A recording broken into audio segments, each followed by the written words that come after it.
Okay, so I grew up in this church. For those of you that don't know me, my grandmother grew up in this church. I'm pretty sure that she was christened in 1898. So it couldn't have been in this building or even this property. It would have been wherever the Methodist Church was before we came here. So I came to know about God during my growing up years here, but I didn't know God. I didn't know Jesus as my Savior. That happened at a summer camp, a place called Hidden Falls Ranch back in 1966. And in 1969 I came here. I think I was like the first youth director at the United Methodist Church. It wasn't United Methodist Church, there was just Methodist Church. That was in 1969, and someday I'll tell that story here because it's really a neat story. They had a great youth revival in the summer of 1969 at this church that just impacted other churches and some of us for our whole lives. So that's a story I will share. Brian asked me though today if I would come and talk about the new book that I wrote. It's based on a little poem where the title is from Robert Browning. Browning said, "Come grow old with me, the best is yet to be, the last of life for which the first was made." And there it is. The best is yet to be. I published it in June of this year. Well, my story doesn't start out with the best. Starts out about 3 weeks after I retired in June of 2016. And I am lying face down in great anguish in a little apartment that was loaned to us from some friends. We had started building a new house. By the way, we planned that before I retired, and then college offered a buyout, and I did it. You don't want to build a new house the first year and retire. It's bad. But I had just visited with someone who had visited with my banker, who didn't have a good look on his face the last time I saw him. And I was totally bewildered. I'm thinking, I've got a 401k, and I've got this and this, and she says, yeah, but you don't have your professor's salary anymore. Oh, yeah. So my first lesson in retirement economics, and that is that bankers don't care about assets, bankers care about cash flow. So I'm sitting here thinking, God, what have I done? I left a job that I love, building a house. I already sold the other house. I can't go back. And I'm literally in tears. I mean, it's bad. And so my normally compassionate and loving wife looks at me and says, "You're not doing this. Get up and do something about it." Yeah. So I did. I did what English teachers do. I wrote. Actually, I researched it first, and then I wrote, and then I researched some more, and then I wrote some more, and then I researched some more. Nearly 3 years. I read over 100 books about retirement and dozens of articles and things on the subject. And so what I'm going to do today is just kind of hit you real quickly with some of the principles that I learned from that. And then maybe we'll have some time at the end if you have any questions that I can address, okay? So, principle number 1. You can fail retirement. That's possible. In fact, an author named Robin Ryant, who evidently is the leading career expert in the U.S. today, she has a stat in her book that says within the first month, 40% of new retirees suffer from clinical depression. So I wouldn't by myself. And by the way, clinical depression, that's not just feeling down in the dumps. That's when you're not eating and you're not sleeping, and you may need some professional help. So it happens, and there's some reasons for that. Secondly, if you do, it's probably due more to a lack of hope than a lack of money. Figuring that out was the beginning of recovery. Most of the books that you read will say it's all about money, and that's point number 3. more money is not the key to a happy retirement. Hope is. Hope is. With hope, you can find the resources you need to make it, including the money. A hope that comes from a dream or dreams and the reasonable expectation that that dream can come true. By the way, just think of that from a Christian point of view. If you Google retirement crisis, which I've done several times in the last 3 years, you'll get tens of thousands of hits. 95% of them are about money, more specifically the lack of money. And most of them are produced by people who have financial products that they want to sell you. But the key to all of them is, if you have more money, you'll be happy. Now think about it. We would never tell a 30-year-old that. I hope you wouldn't. If you know your Bible as a Christian, you wouldn't tell a 30-year-old who's struggling in life, oh, you just have more money. Because we know, I mean, money's good, but we know that that's not the thing. But we say that to retirees every day, or potential retirees. So that's kind of a hot spot. You need to. So let me say it this way. This is number 4. So we're moving fast. Money is not unimportant. It's not just first. I'm not even sure it's second. Warren Buffett, they asked him, what's the most important thing in life to you, or what do you need most in life to be able to be happy? You know what he says? Your health and your friends. And by the way, the good retirement books will address both of those things. But it's interesting how high up friends is. There's a guy named Dean Ornish, a medical doctor, and he did a study on mortality in hospitals, how patients in the hospitals did, whether they lived or died and so forth. And it's called, I don't know what it's called. Something about love and survival, but love and intimacy, he said, was key to being able to make it. So the relationships people had and the depth of those relationships. Okay, so and this is another quote, a guy named Mitch Anthony, and he said this: your life is not about making money, your money is about making a life. And when I got that concept, things really started to turn around for me. Money is a tool. It's not the goal.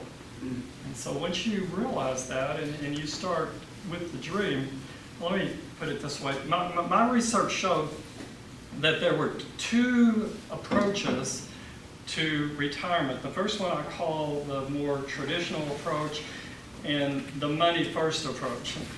And this says that when you retire, or hopefully a few months before you retire, so you sit down with your financial planner, and his first 2 questions, his or her, first 2 questions are, how much money do you have, and where is it?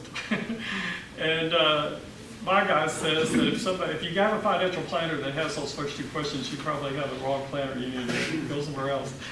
But the second idea is one that's probably articulated best by a guy named George Kinder. He wrote a book called Life Planning: How to Design and Deliver the Life of Your Dreams.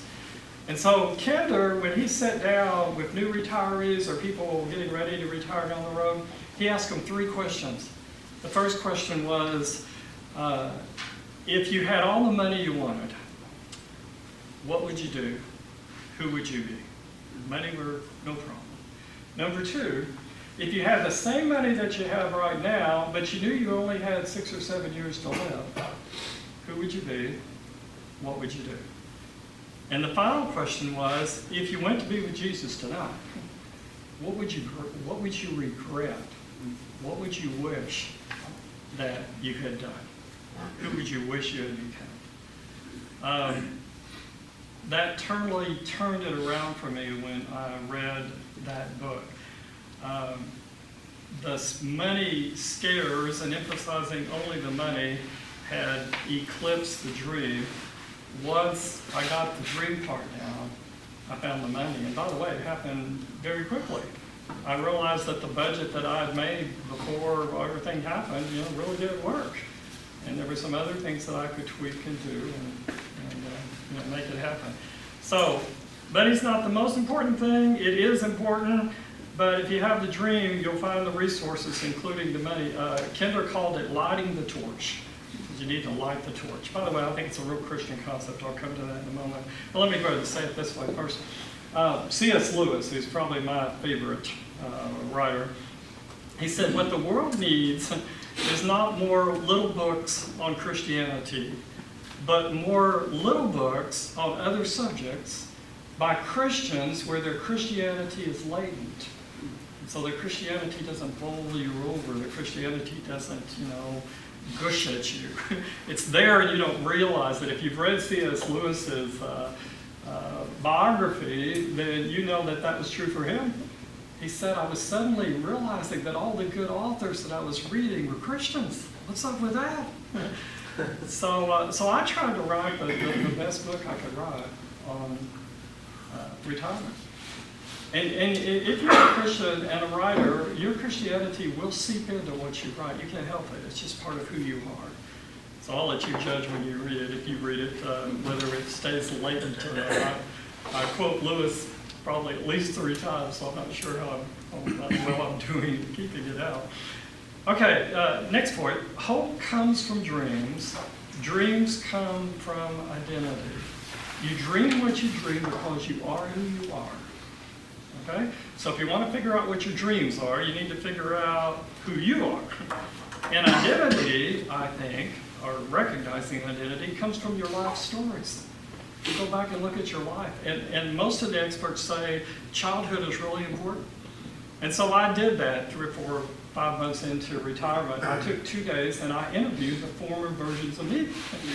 And I talked to the 8-year-old me, and all he wanted to talk about was his paint mayor named Sue, and where they like to go and what they like to do and all this stuff. And I interviewed the teenage me, and I interviewed the older teenager me who had just come to Jesus. And he was a different person. Had a lot of the same kind of stuff in him and everything, loved adventure and all that kind of thing, but he had begun to find his smile in the smile of others, and that was a big change. But the 30-year-old me, the 40-year-old me, 50-year-old me, and so forth, I hope you will do that, whether you read this book or not, because it's kind of a epiphany. It's something that will help you see clearly.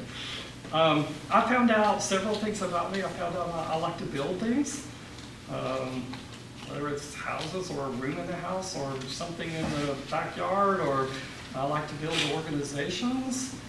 I like to build and create books. I was a columnist, a newspaper columnist for a long time, but it just seems that writers can't help but write.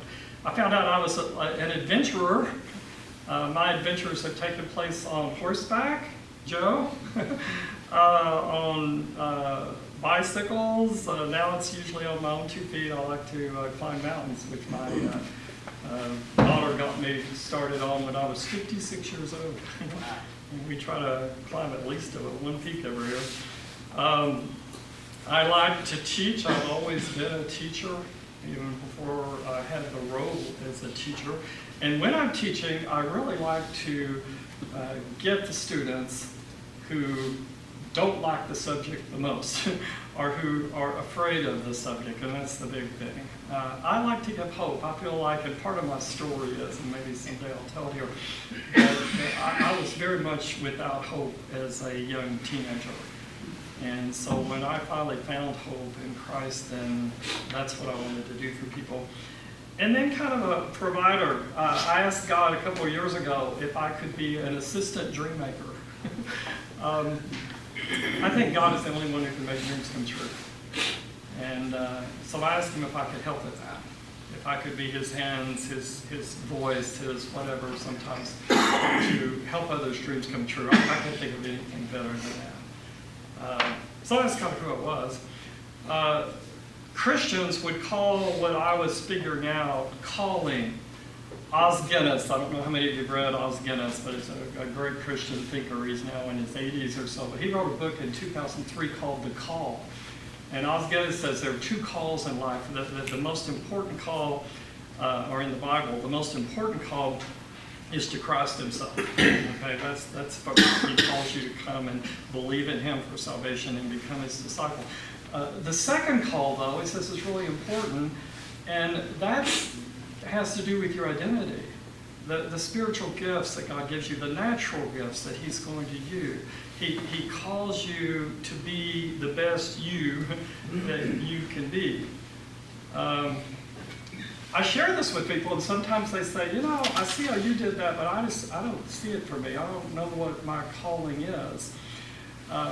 And my response to them is, I think that God has made it pretty easy. In other words, he's taken the initiative.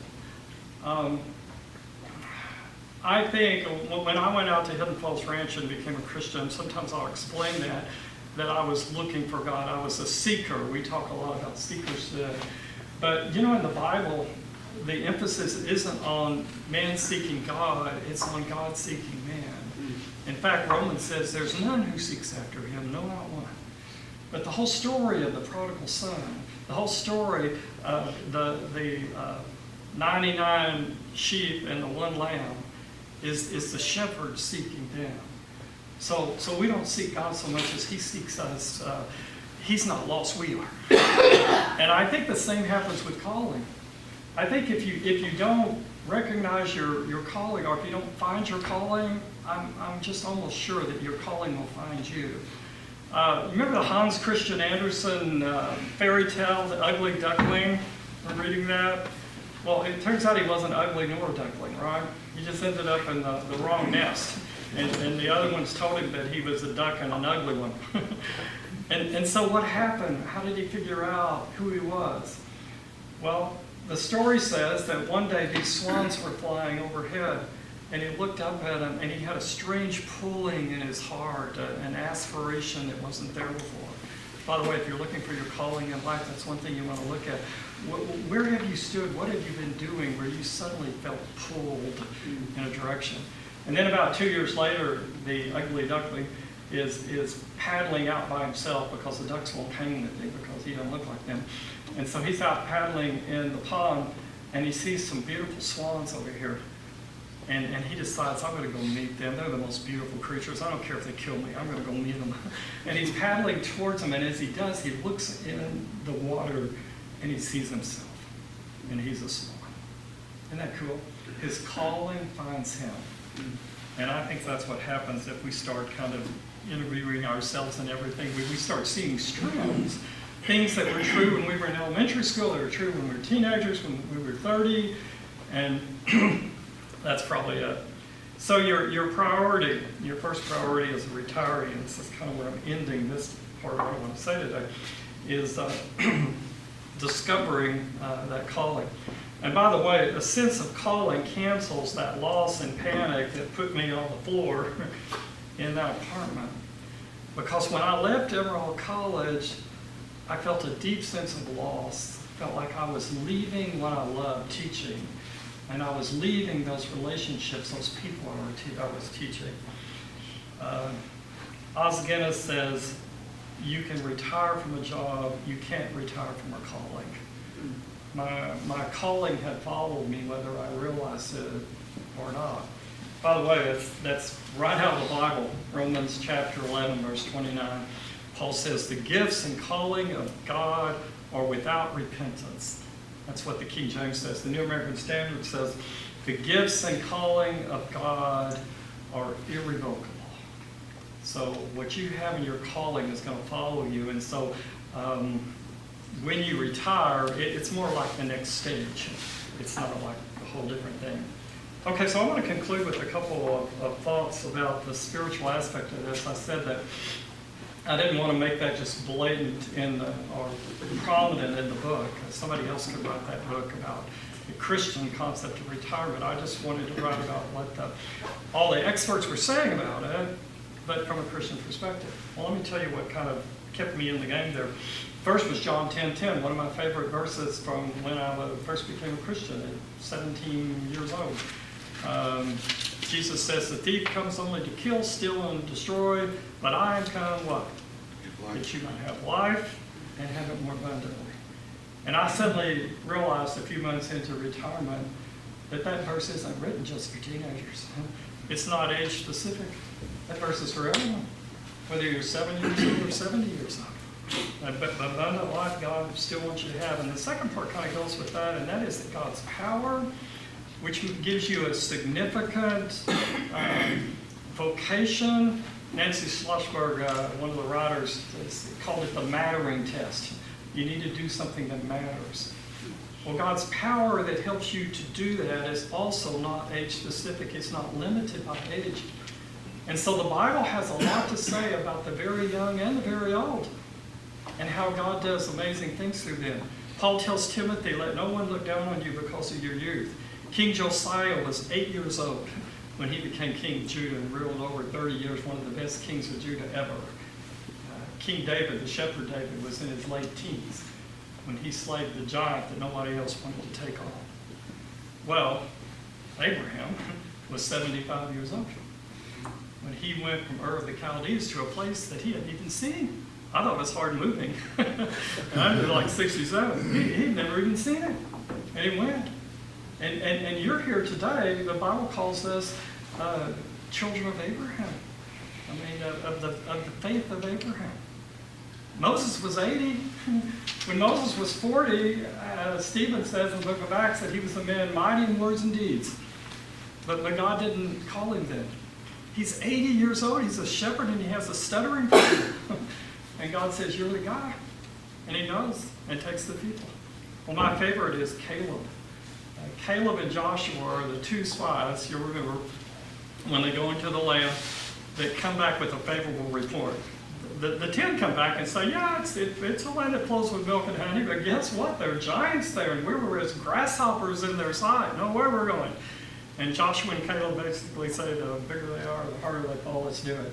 And you know the end of that. And God says, okay, everybody's going to wander in the wilderness for 40 years, and your children, who you were afraid would get eaten, are going to be the ones that come in, except for Joshua and Caleb.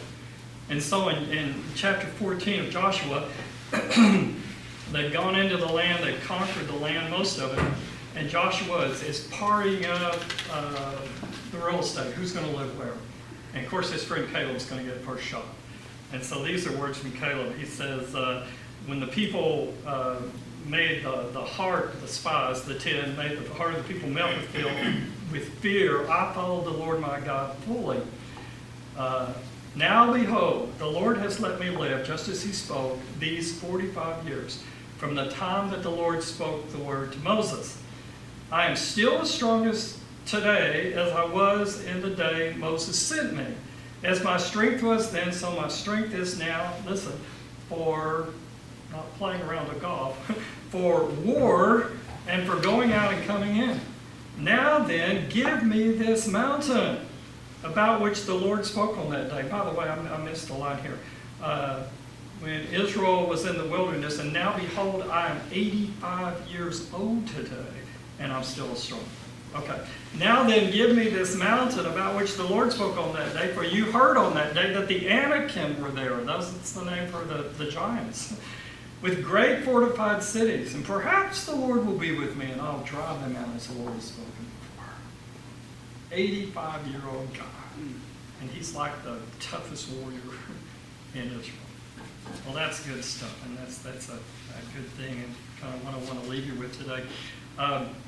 T.E. Lawrence, and any of y'all know who the British T.E. Lawrence was? Did you see Lawrence of Arabia? Yeah.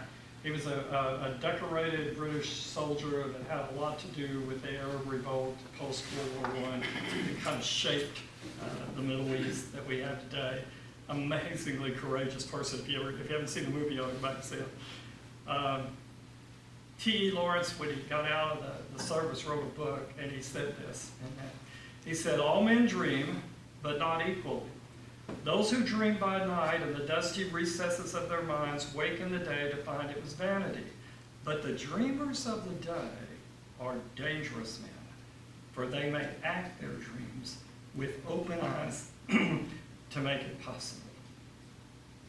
The word retirement suggests, I think, somewhat of a withdrawal from what's most important in life. As children, we were sent outside to play so we wouldn't be in the way.